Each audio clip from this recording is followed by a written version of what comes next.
Ir-reputazzjoni ta' pajjiżna ġiet imtappna mill-Gvern Soċjalista li qed jiġbed fuqu kritika ħarxa fosthom tal-Kunsill tal-Ewropa li qed jisħaq kif pajjiżna jeħtieġ riforma kbira.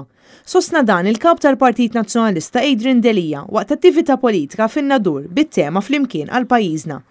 Ir-reputazzjoni qal li dan ir-rapport tal-Kunsill tal-Ewropa jisħaq li s-saltna tad-dritt f'pajjiżna tinsab imminata minħabba nuqqas kbir ta' checks and balances u li d-djufijiet f'Malta huma sors ta' vulnerabilità tal-Ewropa kollha.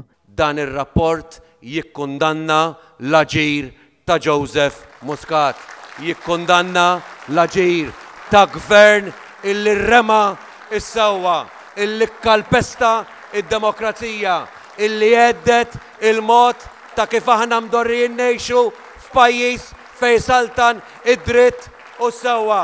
U dan ħajkollu konsegwenzi kbar. Ir-rapport tal-Kunsill tal-Ewropa jirrimarka dwar il-bżonn ta' skrutinju tal-Uffiċċju tal-Prim Ministru u li jkun hawn indipendenza tal-istituzzjonijiet u tal-ġudikatura, hekk kif il-Gvern Soċjalista qed jara kif se jaħtaf iqrati taħt idejh. Il-kap tal-Partit Nazzjonalista Ir-reputazzjoni qal li l-Gvern Soċjalista ma jimpurtax minn għawdex u nesieħ fil-budget b'numru ta' proposti li jiġu mweda minn budget għal ieħor u jibqgħu ma jsirux. Ir-reputazzjoni tkellem dwar diversi proposti għal Gżira Awċija. Minnu fih irridu nipprovdu soluzzjonijiet ta' trasport u konnettività. Irridu nikkreaw mhux bil-paroli imma bil-fatti riġenerazzjoni ta' gżira illi jekk ma jsir xejn qed tmut, qed tixjieħ u għandkom it-talent, għandkom iż-żgħażagħ, għandkom opportunitajiet nistgħu nibqgħu inkabruhom. Il-kap tal-Partit Nazzjonalista qal li nhar is-Sibt li ġej il-poplu għandu qudiemu elezzjonijiet li jiddeterminaw il-futur ta' pajjiżna.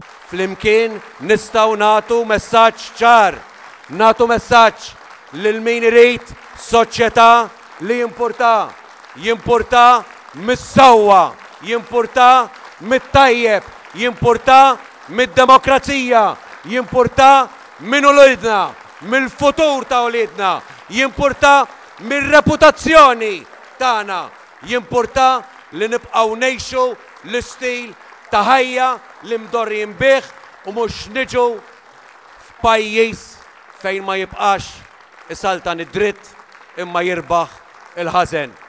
Id-Deputat Nazzjonalista Chris Said tkellem dwar ir-raba vapur li għandu 32 sena, vapur second hand ta' second hand. Dan il-vapur qed jinkara eluf ta' euro kuljum, iżda li għadna rridu niskopru kemm għax il-Gvern għadu qed jaħbi l-ammont.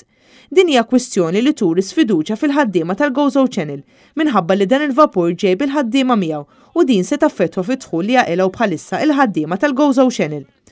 Min-naħa tiegħu il-kandidat tal-elezzjoni tal-Parlament Ewropew John Borg appella sabiex Għawdex jagħti l-fiduċja tiegħu lill-Partit Nazzjonalista. Dan għaliex wieħed jista' jara differenza kbira bejn iż-żewġ partiti ta' kif jaġixxu lejn din il-gżira. Il-kandidat tal-elezzjoni tal-Parlament Ewropew Michael Briguglio stqar kif gżejjer żgħar bħal Għawdex għandhom bżonn politika adattata għalihom u l-Partit Nazzjonalista se jibqa' jinsisti li gżejjer żgħar huma importanti wkoll. Michael Briguglio tkellem ukoll fuq ir-raba vapur fejn qal kif il-Gvern għall-Awċin ġab karrakka iżda lih iġib il-lussu. Il-kandidat tal-elezzjoni tal-Parlament Ewropew David Sellini stqar kif dawn is-sentejn huwa kellu kuntatt mill-qrib man-nies u fehem verament il-bżonnijiet tal-Gżira Awċija.